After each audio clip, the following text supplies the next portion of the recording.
하나님 말씀 보겠습니다. 하나님 말씀 고린도후서 1장 9절에서 10절 말씀입니다. 고린도후서 1장 9절에서 10절 말씀입니다.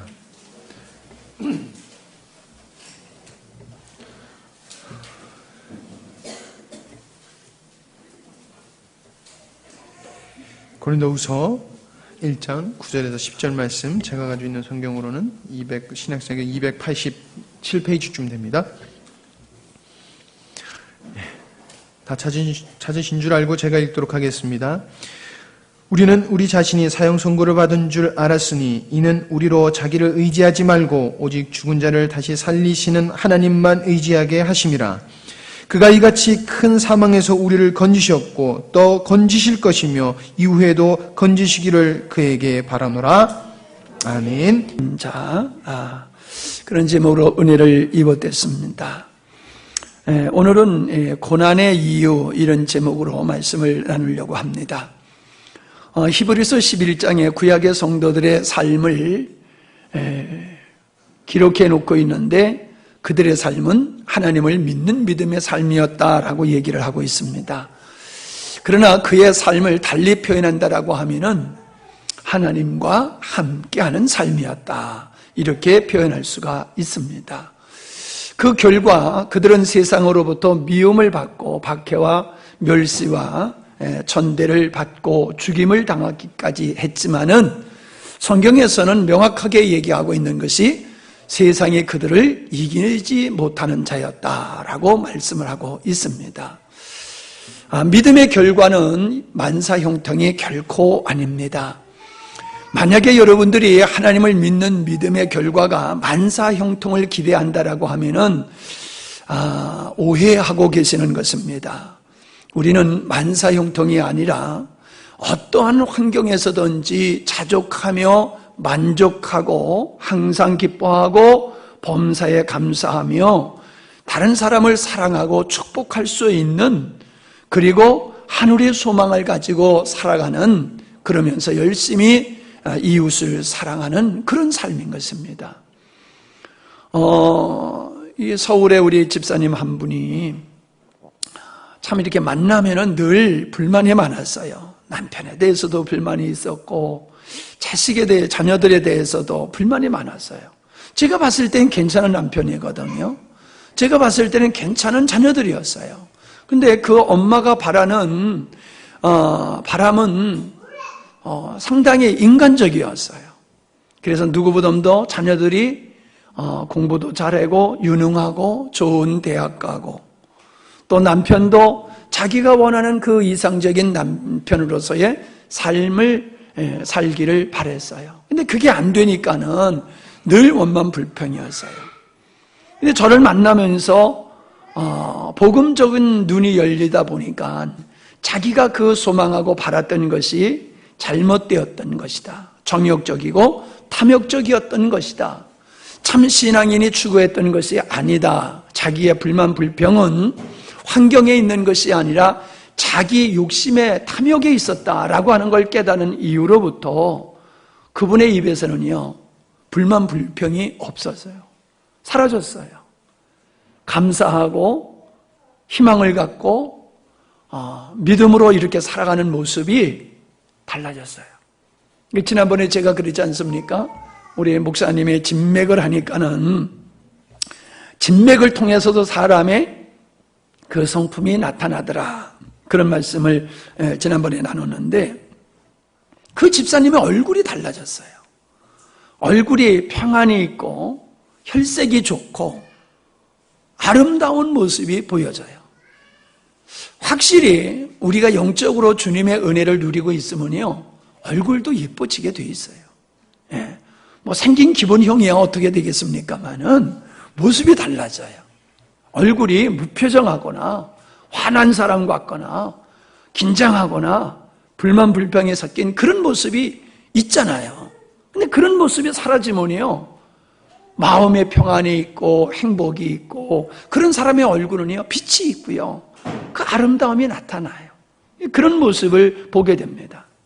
여러분, 성경에 보면 하나님의 우리를 향하신 뜻은 결코 이 땅에서 아주 그 우거지상을 가지고 고행을 하면서 살아가는 그런 삶이 그리스도인의 삶이 아니에요. 요한복음 10장 10절에 보면 도적이 오는 것은 도적질하고 죽이고 멸망시키려는 것뿐이지만은 예수님이 이 땅에 오신 것은 생명을 얻게 할 뿐만 아니라 풍성한 삶을 살게 하기 위함이다 그러셨거든요. 또 에베소서 3장 20절에 보면은 우리 가운데서 역사하시는 능력대로 우리의 온갖 구하는 것이나 생각하는 것에 더 넘치도록 능히 하실 분이 바로 우리 주님이다 이렇게 말씀하고 계시고요. 고린도후서 9장 8절에 보면은 하나님이 능히 모든 은혜를 너희에게 넘치게 하시나니 이는 너희로 모든 일에 항상 모든 것이 넉넉하여 모든 착한 일을 넘치게 하려 하신다 그렇게 말씀하고 계십니다. 주님은 또 이렇게 말씀하셨어요.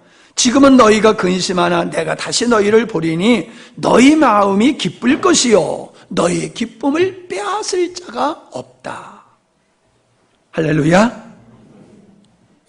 여러분, 바울은 자기가 자족하기 때문에 다른 사람에게 자족하라고 말했고 자기가 항상 기뻐하고 자기가 항상 감사하는 범사에 감사하는 삶을 살고 있기에 다른 사람에게 그렇게 하라고 권면할 수가 있었다는 것입니다. 다시 말씀드리지만 그리스도인의 삶이라고 하는 것은 형통이 보장된 것이 아니라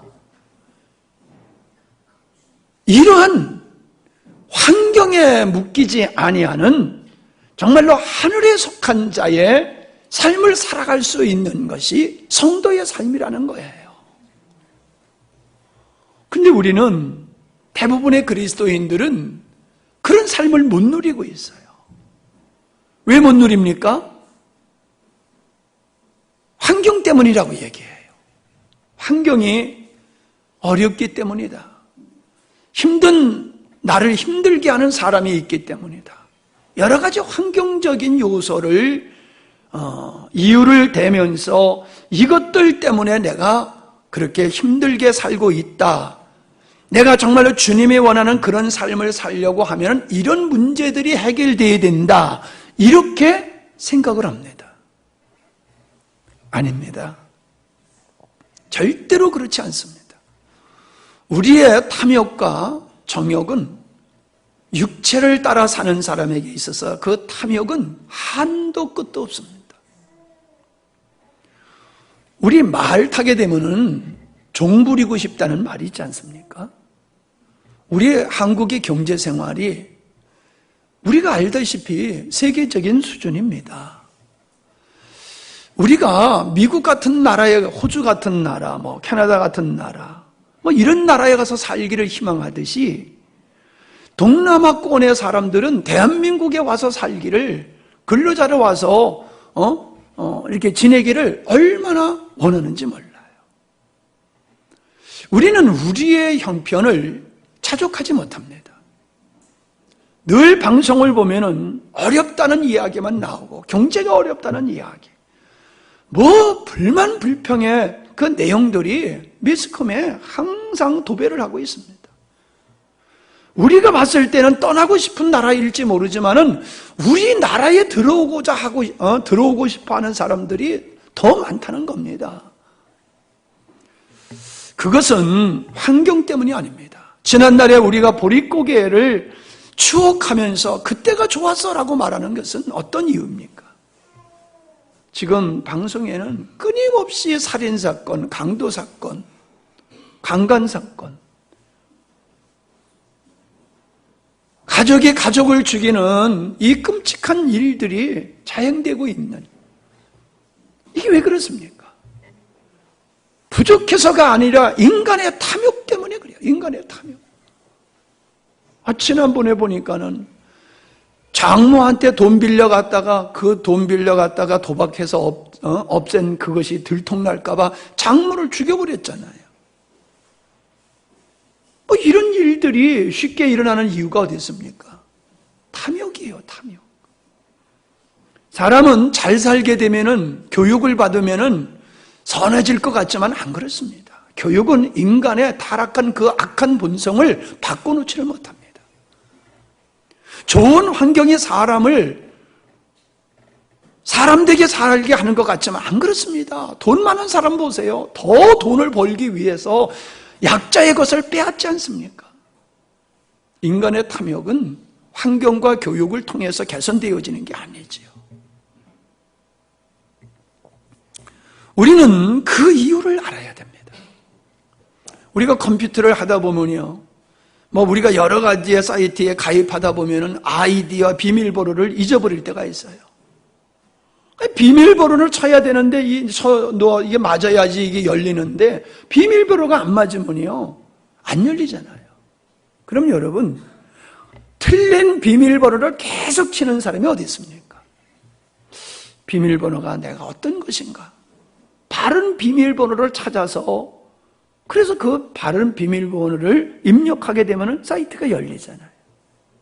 어떤 바보가 틀린 그 비밀번호를 계속 입력하는 사람이 어디 있겠습니까? 정성을 다하면은, 힘써 입력하면 열립니까? 번호가 틀리면 안 열리는 겁니다. 그런데 믿음의 생활을 그렇게 하는 사람들이 제가 봤을 때는 대부분인 것 같아요. 제가 그 우습게 얘기로 그러지 않습니까? 아니, 응답받지도 못한 기도를 왜 하는지 모르겠다고. 종교기 때문에 하는 거예요, 종교. 종교인들은요, 응답받지 않아도요, 계속하게 하고 있어요. 여러분, 무당들한테 가서 굿하는 사람들이나 어디 가서 손 비비는 사람들, 그 사람들 응답받습니까? 응답 못 받아요. 왜? 거기는 하나님이 안 계시니까. 그런데도 그들은 끊임없이 하고요. 그냥 하는 게 아니라 엄청난 돈을 갖다 쏟아 부으면서 합니다. 근데 그런 행위가 우리 그리스도인들도 동일하게 한다는 거예요. 응답받지 못하면서도 계속해서 동일한 짓을 똑같이 하고 있어요. 사랑의 하나님, 축복의 하나님, 분명히 우리를 향하신 놀라운 계획을 가지신 그분이 내 하나님이라고 하면은 나의 삶 속에 그런 열매가 맺어져야 되는 거 아니에요? 예수 믿은 지 얼마 안 되면 어저께 전화가 와가지고 남편한테 전도하고 싶어서 남편한테 전도했다는 거예요. 근데 전도를 하니까는 예수님이 부활했다고 그러니까는 그건 믿어지느냐. 그래서 자기가 강조는 하지 않았지만 내가 변화되는 게 안 보이느냐. 내가 예수 믿고 내가 변화된 게 안 보이느냐. 그런 얘기를 했더니 인정하더라는 거예요. 여러분, 우리는 예수님을 믿고 참으로 환경에 영향받지 아니하고 주님 때문에 기뻐하고 행복한 그 모습을 우리 주변 사람들이 보고 그것이 바로 살아계신 하나님의 증거라고 말할 수 있어야 됩니다. 그건 그들을 위해서가 아니라 그냥 우리가 참다운 예수님을 바르게 믿으면은 그 주님으로 말미암아 우리의 삶은 행복이 넘치는 정말로 그런 삶을 살 수밖에 없어요. 그분이 저한테 문자를, 나는 이제 목사님 닮고 싶다고 그렇게 얘기를 했어요. 그러면서 낮의 해처럼 밤의 달처럼 그 찬송을 보내왔어요. 이게 10여 년 전에 불렀던 찬송이라고 그러는데 저에게는 이 찬송이 얼마나 은혜가 되는지 모른다고 그러면서 낮의 해처럼 밤의 달처럼 그 찬송을 부르며 나도 바울과 같이, 나도 예수님과 같이 살고 싶다는 소망이 생겼다고 그러길래, 그 소망만이 아니라 진짜 그렇게 될 수 있는 거다. 그냥 소망으로 끝나는 게 아니라 우리가 바울같이 살 수 있다. 예수님은 하나님이기 때문에 그렇게 사는 것이 아니라 완벽한 신성을 가지셨음에도 완벽한 인성을 사시면서 우리가 어떻게 정상적인 삶이 어떤 것인가를 보여주신 분이 우리 주님의 삶이고 그것을 입증하는 것이 바울의 삶이다. 우리도 주님과 같이 살 수 있고 우리도 바울과 같이 살 수 있는 거다. 제가 그렇게 얘기했더니 정말로 기뻐하더라고요. 여러분은 그런 믿음 가지십니까? 정말로 우리가 정상적인 믿음의 생활하면은 우리 주님과 같은 삶을 살 수 있고 바울과 같은 삶을 살 수 있는 거로구나. 내가 그런 삶을 살아야 되겠다. 이렇게 여러분이 매진하고 올인하십니까? 우리에게는 그런 소망이 있어야 됩니다. 그리고 날마다 우리가 더 가까이 그 길로 가고 있음을 우리는 확인할 수 있어야 됩니다. 야고보서 4장 2절로 3절에 보면 너희가 어찌 못하면 구하지 아니하며 라고 그랬어요. 우리가 구해야 될 것은 형통이 아니라 누구보다 더 힘있고 세고 앞서 나가는 높아지는 것이 아니라 주님을 얻음으로 주님의 생명에 참여하고 주님의 풍성에 참여해서 이 세상에서 우리가 살지만은 하늘의 영광에 참여하는 삶을 우리가 구하느냐 이 말이에요. 이걸 구하고 있냐 말이에요. 저를 보세요. 지금 질문하고 있어요. 여러분 그걸 구하고 계세요? 그걸 구하지 아니하면 그 길이 보이지 않습니다. 그 길이 깨달아지지 않습니다. 그냥 동화 같은 얘기, 그것으로 끝나지 그것이 우리의 삶 속에 실현될 수가 없습니다. 구하여도 얻지 못하면 정욕을 쓰려고 잘못 구합니다. 우리가 구하는 것들은 많지만은 그러한 것들이 나의 육체를 위한, 나 자신을 위한 정욕적인 기도이기 때문에 응답이 되지 않는 것이라고 그렇게 말하고 계십니다. 성경은 우리에게 주님이 이렇게 말씀하고 계십니다. 내 생각은 너희 생각과 다르며 내 길은 너희 길과 다르다. 얼마큼 다르냐? 하늘과 땅만큼 다르다. 동상이몽이에요. 하나님의 목적과 하나님의 뜻과 우리의 목적과 우리의 뜻이 다르다는 거예요. 내가 그분을 예배하고 있고 내가 그분 앞에 기도하고 있으니까 주님과 내가 같은 편인 것 같고 하나인 것 같지만은 실상은 하나가 아니라는 거예요. 그분이 우리에게 주시고자 하는 것과 내가 얻고자 하는 게 다르다는 거예요. 나는 그분 앞에 괜찮은 사람인 것 같지만은 주님이 우리를 보셨을 때에 원수된 길을 걸어가고 있다는 거예요. 그런 곳에서 어떤 역사가 일어날 수 있겠습니까? 육에 속한 사람은 하나님의 성령의 일을 받지 아니하느니 저에게는 미련하게 보이며 또 깨닫지도 못하나니. 하나님이 하시는 일이 육의 사람 자신을 위해서 사는 사람이 볼 때에는 미련하게 보인다는 거예요. 하나님이 하시는 일이 미련해. 하나님의 뜻이 미련해. 어리석게 보인다는 거예요. 우리는 분명해야 됩니다. 명확해야 됩니다. 하나님은 온전한 사람을 만드시기 위해서 우리에게 고난을 허락하신다는 거예요. 고난을 기뻐하는 사람 없습니다. 고난을 원하는 사람 없습니다. 그러나 인간은 고난을 통해서만이 비로소 자기 자신을 깨닫게 된다는 거예요. 내가 얼마나 연약하고 내가 얼마나 악하고 내가 구하는 것들이 얼마나 헛된 것이냐. 환난과 고난과 실패를 통해서 비로소 눈이 열려서 깨닫게 된다는 거예요. 그 자리를, 그 과정을 통과해야지만이 하나님 앞에서 온전한 사람으로 서갈 수 있다는 것입니다. 자, 우리가 잘 아는 이야기지만요, 지혜로운 처녀와 슬기로운 처녀와 미련한 처녀, 착하고 충성된 종과 악하고 게으른 종의 그 종이 구별된 이유가 뭡니까? 신랑이 늦게 온 것이고 그에게 주어진 어떤 임무가 있었기 때문에 이게 구별이 됐다는 거예요. 하나님은 우리의 믿음을 달아보시고 우리의 믿음을 스스로 알도록 하기 위해서 어떤 사건들을 우리에게 주신다는 거예요. 그 사건을 통해서 우리가 슬기로운 처녀가 될 수도 있고 미련한 처녀라고 하는 것을 깨달을 수가 있다는 거예요. 내가 착하고 충성된 종인지 악하고 게으른 종인지를 어떤 사건을 통하여서 우리가 명확하게 자기 자신을 인식하도록 하나님은 하신다는 거예요. 율법을 주신 이유가 뭡니까? 그거는 인간은 하나님의 말씀을 지킬 수도 없을 뿐만 아니라 하나님을 사랑하기를 인간은 거절하는 존재라고 하는 것을 율법을 통해서 우리에게 알게 하신 것이지요. 여러분, 좋은 믿음은 열심히 주님 앞에 사역을 하고 헌신하는 데 있는 게 아닙니다.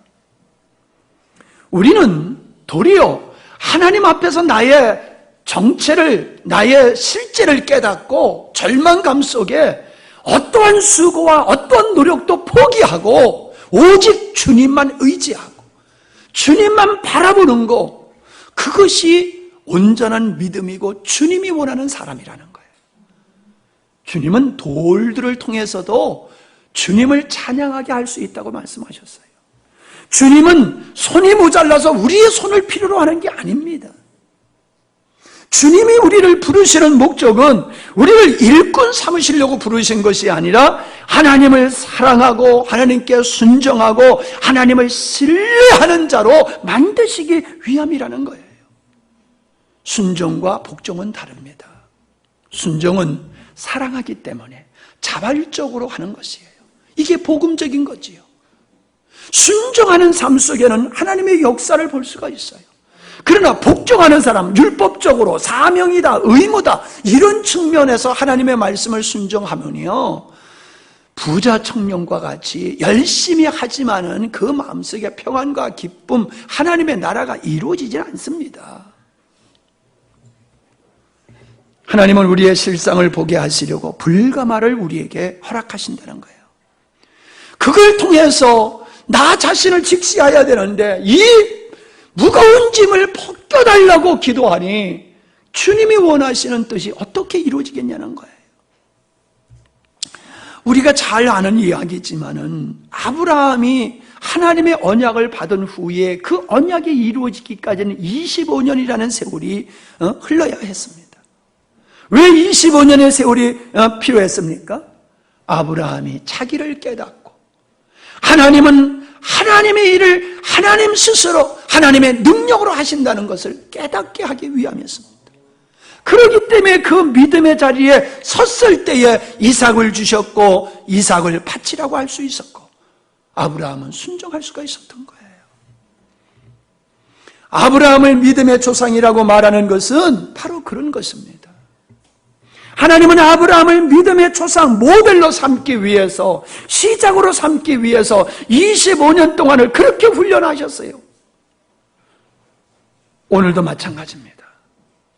야곱은 형과의 갈등으로 망명생활을 하였고 10번이나 사기를 당하면서 수모를 겪게 되었고 사랑하는 아들 요셉과 베냐민을 잃는 고통을 겪었습니다.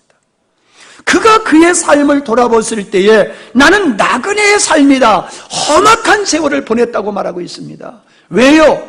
하나님이 에서는 사랑하지 아니하고 야곱을 사랑한다고 하는 그 야곱이, 주님이 사랑하는 야곱의 삶이 왜 그렇게 험악한 세월을 보내야 했습니까?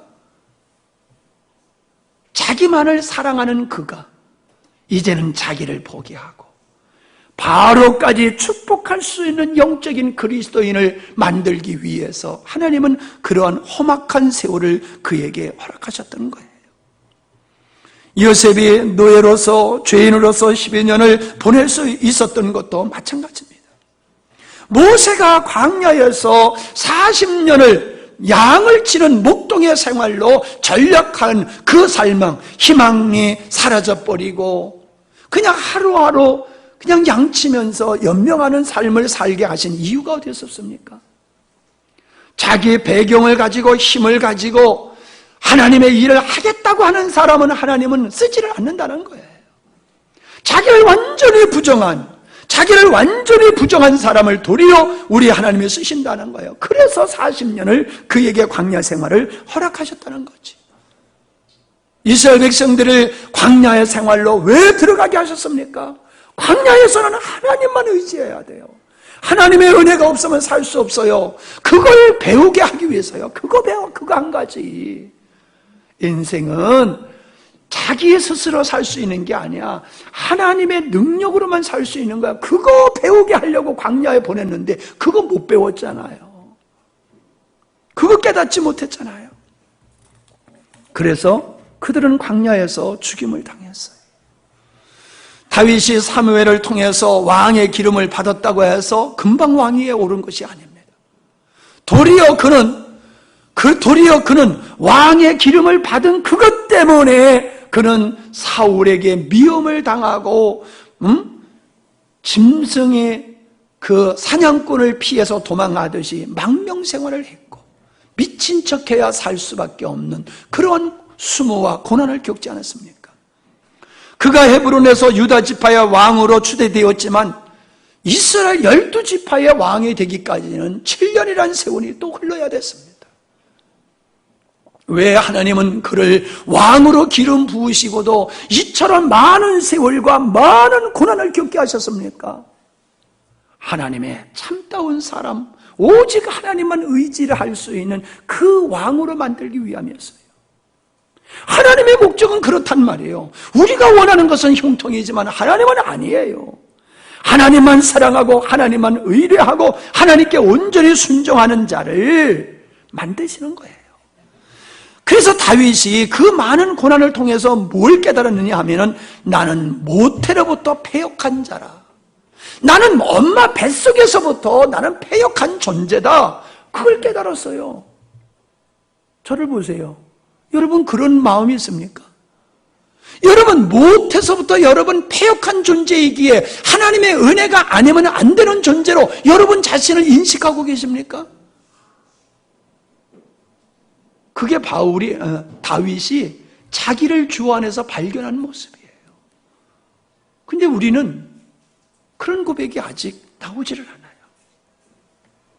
그러니까 우리는 계속해서 하나님은 고난을 통해서 우리에게 훈련하시는 거예요. 깨닫게 하시는 거예요. 욥은 자기가 의로운 줄 알았어요. 그러나 그가 친구들과의 오랜 대화를 통해서 그가 깨달은 것은 뭐냐 하면은 하나님의 하나님 되심을 깨닫고 내가 하나님의 은혜가 아니면 안 되는 죄인이로구나. 그걸 깨달은 게 42장 1절로 5절의 말씀 속에 담겨져 있습니다. 주께서는 못하신 일이 없으시다는 것을 이제 저는 알았습니다. 주님의 계획은 어김없이 이루어진다는 것도 저는 깨달았습니다. 잘 알지도 못하면서 감히 주님의 뜻을 흐려놓으려 한 자가 바로 저입니다. 깨닫지도 못하면서 함부로 말을 하였습니다. 욥이 비로소 자기가 얼마나 하나님 앞에서 어리석고 미련하고 악한 자냐라고 하는 것을 깨달았어요. 하나님은 욥을 당대의 의로운 자라고 말씀하셨지만은 그가 의로워서 의로운 자라고 말씀하신 게 아니에요.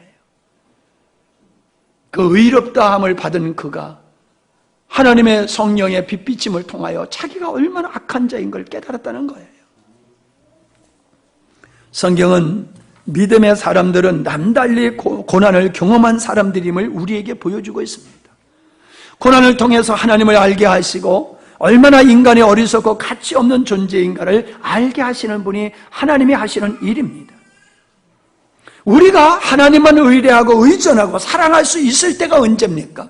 자기 자신을 신뢰하지 않을 때입니다. 자기 자신에 대해서 실망하고 오직 주님만 사랑하고 의뢰할 때에 그때 하나님은 우리를 통하여 기뻐하신다라고 하는 겁니다. 우리가 신약 성경을 보면은요, 하나님의 영광을 본 사람들은 절망 땅끝에 섰을 때다라고 하는 것을 우리가 알 수 있습니다. 문둥병, 그들이 고침을 받았습니다. 문둥병은 세상의 의학으로 고칠 수 없는 것이었습니다. 지금은 다르지만요. 나면서부터 안진뱅이, 나면서부터 장님, 앞을 보지 못하는 사람, 그거 고칠 수 없는 겁니다. 12해 동안 혈류증이요, 38년 동안 침상에 누워있는 자라고 하면은 소망 없는 자입니다. 오병이요, 광야에서 5,000명이 넘는 수많은 사람들을 보리떡 5개, 물고기 2마리로 어떻게 먹일 수 있습니까? 불가능한 상황입니다. 그 불가능한 상황. 밤새워 그물을 던졌지만 한 마리도 잡지 못한 상황. 나사로가 죽어서 이미 장사 지냈고 썩어 냄새가 나는 그 상황 속에 우리 주님은 등장하셔서 하나님의 능력을 보여주셨고 그들을 치유하시고 살리시고 기적을 베푸셨습니다. 베드로가 예수님을 죽는 자리까지 따라가겠다고 하지만은 그가 예수님을 3번 부인할 것을 주님은 아셨음에도 그냥 내버려 두셨습니다. 왜요? 자신을 깨닫게 하기 위해서입니다. 그래서 바울이 말하지 않습니까? 오라 나는 곤고한 사람이로다. 이 사망의 몸에서 누가 나를 건져내랴. 여러분, 이것이 언제나 우리 자신을 인식하는 고백이 되어야 됩니다. 하나님 앞에서 우리는 날마다 순간마다 주님, 나는 곤고한 자입니다. 나는 사망의 몸입니다. 아버지께서 나를 붙잡아 주시지 아니하시면 나는 믿음을 지킬 수 없습니다. 나는 주님을 쫓아 살 수 없습니다. 왜 자꾸 믿음이 떨어집니까? 왜 자꾸 세상의 일 때문에 주님을 가까이 하는 것을 멀리 하십니까? 자신의 곤고함을 모르기 때문에 그러는 거예요. 회사가 잘 되고 사업이 잘 돼 보십시오. 믿음의 생활 더 열심히 하나? 바쁘다는 이유로 예배 빠지고 주님 가까이 하는 거 마음에서 점점 멀어지고 있잖아요. 모르는 거예요. 잘 나가면 자기가 괜찮은 사람으로 착각해요. 아니에요, 여러분. 이스라엘 백성들은 배부르고 등 따스울 때에 하나님을 떠났어요. 구원은 오늘 우리가 읽은 본문은 분명히 우리에게 환난을 당한 것, 또 힘에 지나도록 고생해서 살 소망까지 끊어지고 마음의 사형 선고를 받은 상태에 우리가 이르게 한 이유는 하나님께서 자기를 의뢰하지 않고 오직 주님만 의뢰하기 위함이라고 우리에게 명확하게 말씀하고 계십니다.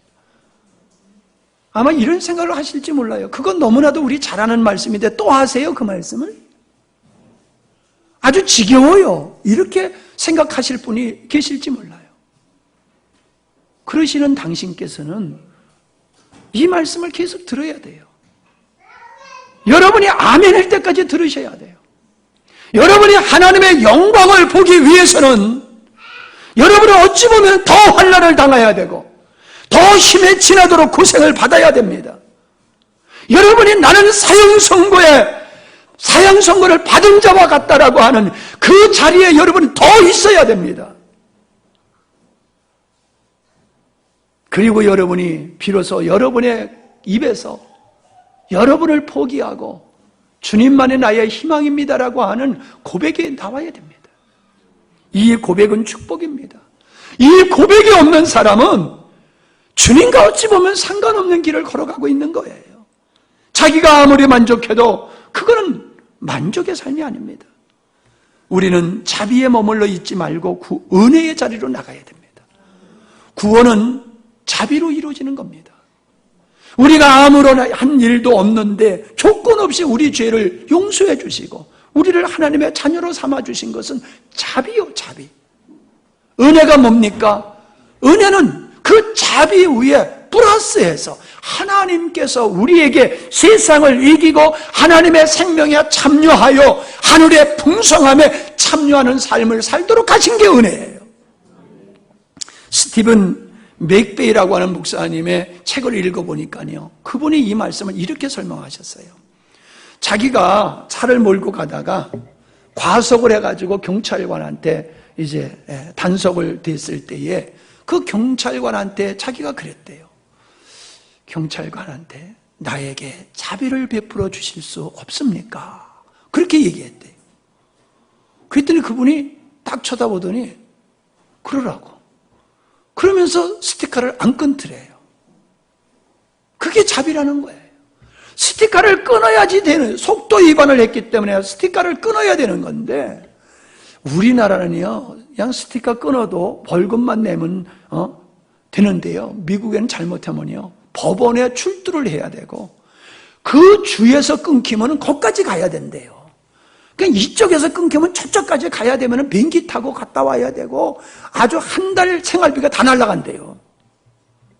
이 과속해가지고 잘못하면 벌금 무는 게 아니라 벌금 무는데 재판받고 뭐 하면서 나가는 돈이 한 달 월급이 나갈 수 있대요. 그렇기 때문에 그들은 절대로 과속을 안 하려고 한대요. 엄청난 벌금이 떨어지기 때문에, 손해를 보기 때문에. 그러니까 그걸 자비를 베풀어달라고 그러니까 그냥 스티커를 안 끌으니 진짜 자비를 베푼 거잖아요. 그건 은혜가 아니라는 거예요. 자비지. 은혜가 뭐냐? 스티커를 안 끊을 뿐만 아니라 지갑을 꺼내가지고 돈 10만 원 딱 주면서 가시다가 시장 하시면은 자 맛있는 거 사들고 가세요. 그렇게 하는 게 은혜라는 거예요. 그렇게 경찰관은 자비만 베풀었지 은혜는 안 베풀었다는 거예요. 여러분, 우리는 자비를 얻었고 은혜를 입은 자입니다. 근데 우리는 은혜를 입었음에도 불구하고 그 은혜를 제대로 못 누리고 있어요. 우리는 하나님의 은혜가 부족한 게 아닙니다. 이미 받은 바 은혜를 여러분이 은혜로 여기고 여러분이 그 은혜가 여러분의 삶 속에 실제가 되도록 하는 것은 자신을 신뢰하지 않는 거예요. 세상을 사랑하지 않는 거예요. 탕자의 비유를 생각해 봅시다. 탕자가 아버지하고 있을 때 감사한 마음이 있었습니까? 없었잖아요. 아버지의 재산을 가지고 나가서 자기 마음대로 살고 싶은 이 마음을 가진 탕자는 아버지의 은혜 가운데 있으면서도 아버지의 은혜를 은혜로 여기지를 않았어요. 그래서 아버지를 떠나니까 아버지의 은혜가 끝나버리고 말았잖아요. 아버지의 은혜가 바닥난 게 아닙니다. 아버지를 떠난 자에게는 아버지의 은혜가 갈 수가 없어요. 하나님이 우리 안에 계십니다. 우리에게 주신 은혜는 정말로 비교할 수 없는 은혜와 축복이에요. 그런데 우리는 그거를 헌신짝같이 여기는 거예요. 우리가 원하는 것은 만사형통이요. 그러니까 탕자와 꼬라지가 똑같은 거예요. 우리에게 하늘에 신령한 것을 주었는데 그 신령한 것은 그냥 하찮게 여기고 그 썩어 빠질 것, 세상에 있다 없어질 것, 그거에 목숨 걸고 살고 있잖아요, 우리가. 그러면서 불행하다고 생각하고, 그러면서 하나님의 은혜가 빈약하다고 생각하고 있잖아요. 항상 우리의 불행의 원인은 하나님께 돌리고 있는 게 우리가 아닙니까? 제발 여러분, 자신을 신뢰하지 마세요. 세상 것 추구하지 마세요. 여러분이 원하는 대로 된다고 절대로 행복할 줄로 착각하지 마세요. 절대로 착각하지 마세요. 솔직하게 얘기해서 여러분들이 결혼을 상대를 선택한 것도 여러분이 선택한 거지 누가 강제로 시켰습니까? 여러분이 사업을 실패한 것도 여러분이 잘못된 길을 선택해서 사업 실패했지 누가 강제적으로 여러분 사업 실패하게 하게 했습니까? 내준 대로 살아왔잖아요, 지금까지. 내가 원하는 대로 살아왔잖아요. 근데 꼴이 뭐예요? 인간은 자기 행복, 자기 만족을 위해서 살 때에 그는 항상 탐욕적이고 정욕적인 길을 선택하기 때문에 하나님의 역사를 기대할 수가 없는 거예요. 하나님 그런 자에게 역사하지 않으세요. 하나님의 영광을 보는 것은 하나님의 본성인 사랑과 거룩함과 의로우심, 선하심, 영원하심 이런 전능하신 능력이 나타나는 것을 하나님의 영광이 나타나는 것이다. 그걸 경험한 사람이 하나님의 영광을 보았다라고 말하는 겁니다. 이러한 하나님의 영광을 보려고 하면은 내주하신다라고 하는 것이 중요한 것이 아니라 내주하시는 임마누엘 되어 주신 우리 주님 안에 거하고 그분에게 사로잡힌 모습으로 살아야 됩니다. 분명합니다, 여러분. 물이 낮은 곳으로 흐릅니까? 높은 곳으로 흐릅니까? 크게 대답해 보세요. 낮은 곳으로 흘러요. 우리 하나님은 누구에게 역사하시느냐? 자기를 부정하고 오직 주님을 신뢰하고 주님께 순종하는 자에게 하나님 역사하세요. 제발 우리 대학을 바라보고 있는 학생들이나 그 학부모 되시는 우리 집사님들 애들 너무 그렇게 몰아붙이지 마세요. 좋은 대학 간다고 인생이 행복하는 거 아니에요.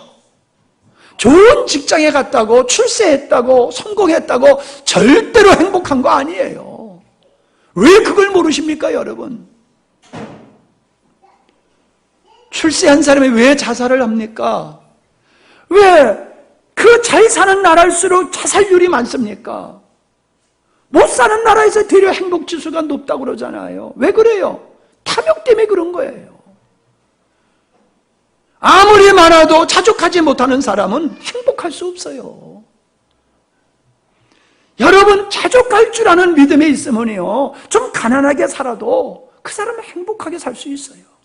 행복하게 사는 길은 자기의 행복을 위해서 사는 게 아니라 다른 사람의 행복을 위해서 헌신하며 사는 삶인 것을 가르쳐 주셔야 돼요.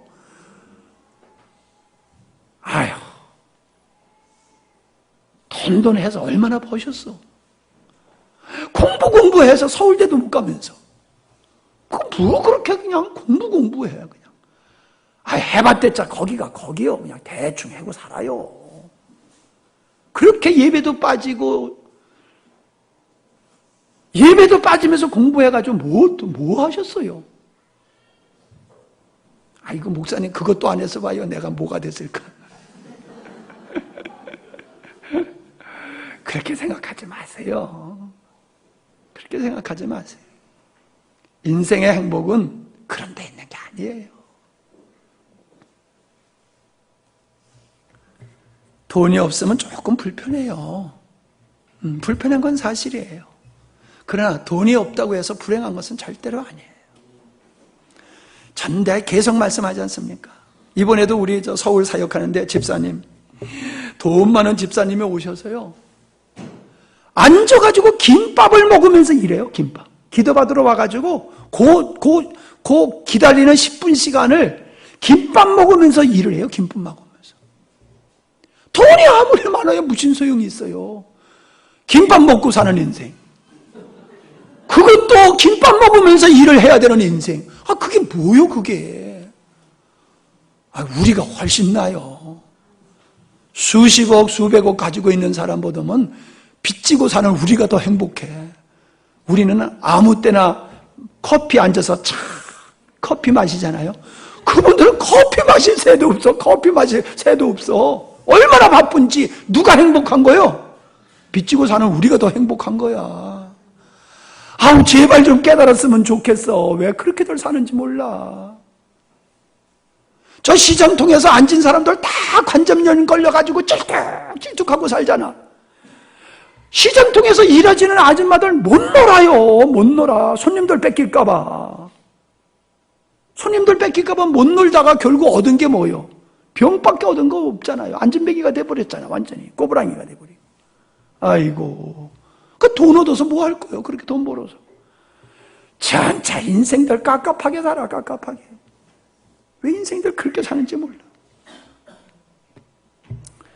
하나님은 겸손한 자, 낮은 자, 즉 자기를 부정하고 주님만 의지하는 자에게 자신을 나타내시고 하늘의 영광에 참여하는 은혜를 베푸십니다. 할렐루야! 제발 여러분 이걸 깨달으세요. 제발 여러분 이걸 깨달으세요. 그리고 그렇게 사세요. 모세는 마지막으로 잡고 있었던 게 뭐예요? 지팡이요. 마지막 자기가 붙들고 의지할 수 있는 건 지팡이 하나요. 양치는 지팡이 하나.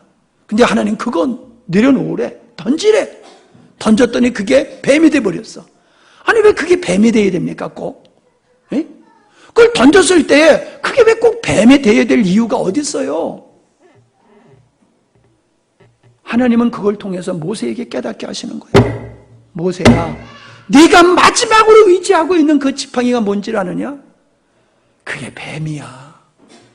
그게 뱀이야. 네가 너를 신뢰하고 있는 네가 마지막으로 의지하고 있는 그거 뱀이야. 그거 놔야 돼. 그거 안 놓으면 그놈이 너를 물어.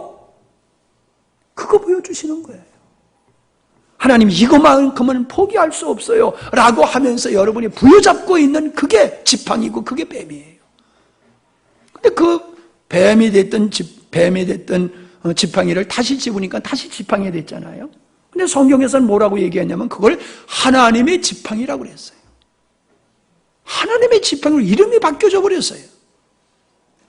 하나님이 주신 은사, 환경 이게 잘못된 게 아니에요. 그러나 자신을 부정하지 아니하고 하나님을 신뢰하지 아니하고 그거 의지하면 그게 뱀이 되지만은 하나님 바라보면은 하나님 의지하면은 그것이 하나님의 능력, 하나님의 지팡이가 된다는 사실입니다. 온전한 자가 누굽니까? 주님을 목숨을 다하여 사랑하는 자입니다. 목숨을 다하여 주님을 사랑하는 자는 전적으로 자기 자신을 부정하며 부정한 자로 자기 자신을 깨닫고 부정하는 삶을 사는 사람입니다. 여러분의 삶 속에 고난의 바람이 불고 있습니까? 불가마와 같은 고난의 늪을 여러분이 통과하고 계십니까? 치워달라고 기도하지 마세요. 문제 해결해 달라고 기도하지 마세요. 여러분의 소원을 구하지 마세요. 주님, 주님의 뜻이 이루어지기를 원합니다. 그걸 구하세요. 분명히 아까도 말씀드렸습니다. 하나님의 생각과 우리 생각은 다르고 하나님의 길과 우리 길이 다르다고 그랬어요. 그건 하나님의 뜻과 하나님의 뜻을 이루시는 방법이 길이 우리의 뜻과 우리가 선택한 것과 다르다는 거예요. 내려놓으셔야 돼요. 하나님의 역사하실 수 있는 것은 내가 아무것도 하지 말아야 돼요. 내가 아무것도 안 할 때 하나님은 하세요. 제가 이렇게 힘있게 얘기하는 이유는 제가 그걸 경험하기 때문이에요. 제가 그걸 경험했어요. 내가 열심히 할 때는 안 됐어. 근데 할 수 없음을 포기하고 아무것도 아니고 주님만 바라보니까 그때서부터 하나님이 하셔. 이야, 이거였네. 이거였네. 그러니까 제가 여러분에게 이 말씀을 드리는 겁니다. 여러분 목회나 여러분의 가정일이나 여러분 사업이나 여러분 생활 다른 거 없어요. 다 동일합니다. 다 동일해요. 여러분 목회는 쉬울 것 같고 사업이 어려울 것 같지요. 직장이 어려울 것 같지요. 아이 물어봐요. 지금 제가 물어보고 있는 거예요. 목회는 쉽고 사업이 더 어려울 것 같지요. 가만히 있는 게 본전이라고 가만히들 계시는데 얼굴 표정을 보면 제가 다 알아요. 목사님 얼마나 쉽습니까? 이 목사님 뭐 땅 짓고 헤엄치기는 거죠. 사람이 사람을 변화시킨다는 게 얼마나 힘들고요. 사람이 사람 비유 맞춘다는 게 얼마나 힘든데요. 바꿔 하자고요. 예? 나하고 한번 바꿔 해보자고요. 근데 우리 목사님들도 좀 알아야 돼요. 지난번 목사님 한 분이 성도님들이 하도 바빠하고 힘들어서 일하는 일터에 가서 하루를 가서 봉사하고 오셨는데 죽을 뻔했다고 그러더라고. 아주 그냥 나 그렇게 힘들게 일했는 줄 몰랐다고 그러면서 우리 목사님들 성도님들 고생하는 거 좀 알아야 되겠다고 그러는데 나는 가만히 보니 내가 더 힘들게 일하는 것 같아. 예. 그래서 여러분의 고통을 내가 충분히 경험하고 아는 것 같아.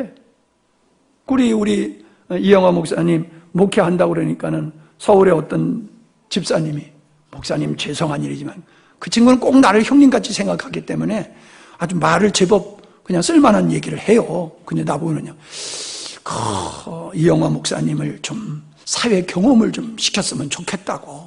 그래서 회사에 들어가서 그냥 박박 그냥 한번 좀 인생의 쓴맛을 좀 알아야지, 그래야지 목회를 제대로 할 것 같다고. 그러니까 옆에 사모님이, 난 그것도 잊어버렸는데, 이영화 목사가요, 저 기아 자동차에 가가지고 몇 달 동안 거기 가가지고 일한 적이 있어요.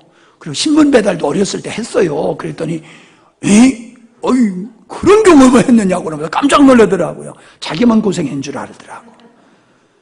우리 애들이 얼마나 고생을 했는데, 인생의 쓴맛을 얼마나 봤는데, 쓸데없는 얘기를 제가 많이 한 것 같습니다. 예.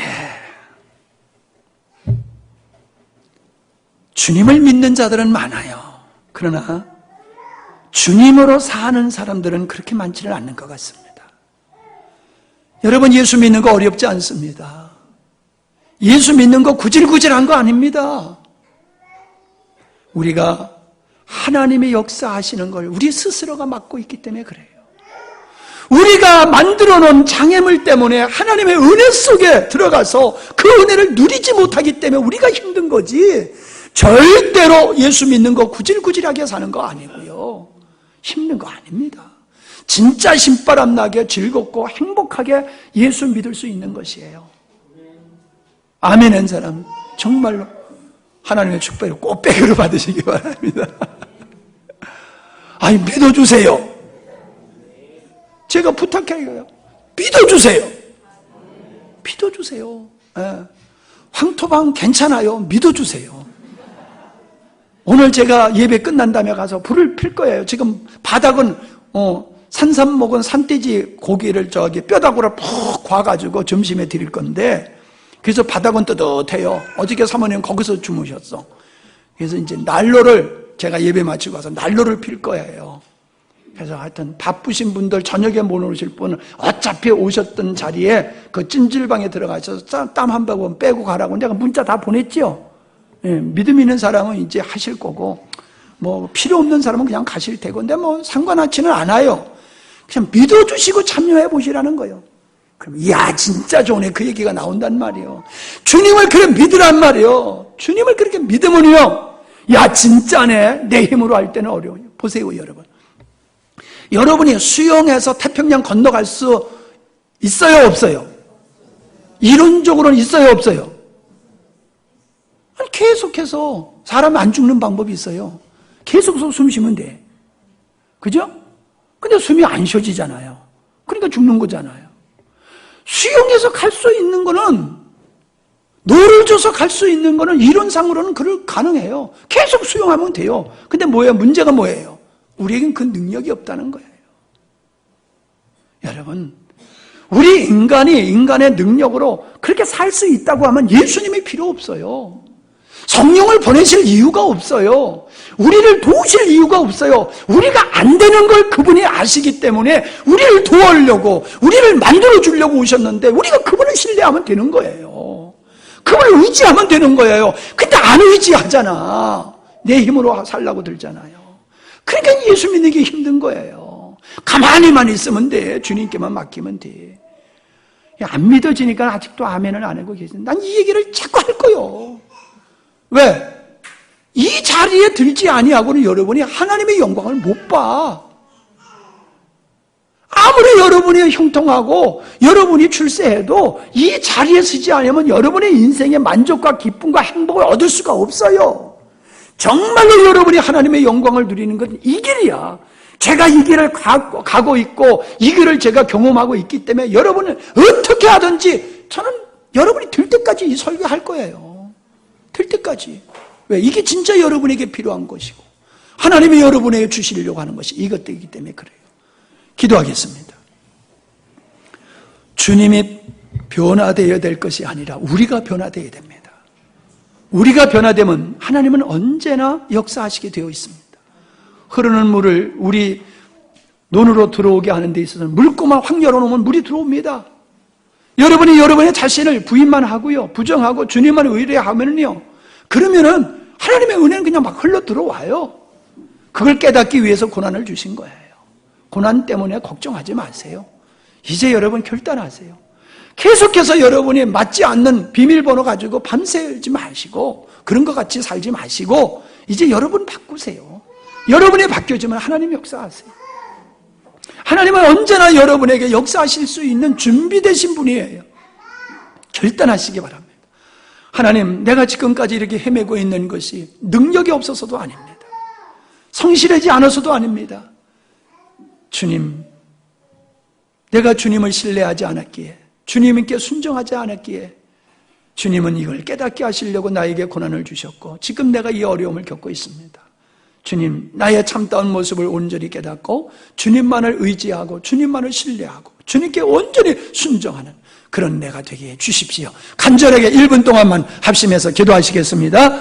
고마우신 아버지 하나님, 정말로 주님은 우리를 사랑하시고 우리에게 은혜를 베풀어 주시고 또 베풀어 주시고 또 베푸시기를 그렇게 원하시지만 우리는 하나님의 은혜를 사모하기보다는 내가 모든 일을 감당하고 내 스스로 하려고 하다가 우리는 말 못하는 고난과 역경에 빠져 있습니다. 아버지요, 아버지요, 참으로 우리가 이 고난의 늪에서 빨리 벗어날 수 있는 것은 우리가 하나님의 이 경륜을 깨닫고 내 자신을 사랑하지요, 신뢰하지 아니하고 주님만을 의지할 때인 줄 압니다. 주여, 그 자리에 우리가 신속하게 이루게 하시고 참으로 하나님의 영광을 보며 살아가는 저희들이 되게 하여 주시옵소서.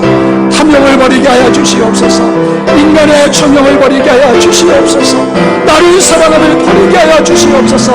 세상 것을 탓함을 버리게 하여 주시옵소서. 주님을 얻고 주님으로 사는 길을 선택하는 저희들이 되게 하여 주시옵소서. 그 목마름으로 가득 차게 하여 주시옵소서.